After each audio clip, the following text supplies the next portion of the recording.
আজ আমরা বাংলা ব্যঞ্জনবর্ণ শিখব। বাংলা ব্যঞ্জনবর্ণ মোট ৩৯টি। চলো এবার শুরু করি। ক, খ, গ, ঘ, ঙ, চ, ছ, বর্গীয় জ, ঝ, ঞ,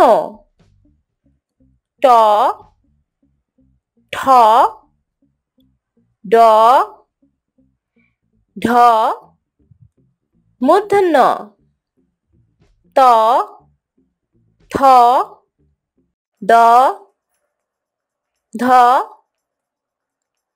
দন্তান্ন প, ফ, ব, ভ, ম, অন্তস্থ জ, র, ল, তালে বর্ষ, মূর্ধন্য ষ, দন্তাস, হ, ডয় শূন্য র, ঢয় শূন্য র, অন্তস্থ খণ্ডত্ব, অনুস্বর, বিসর্গ, চন্দ্রবিন্দু। আজকের মতো আমাদের পড়া এখানেই শেষ হচ্ছে।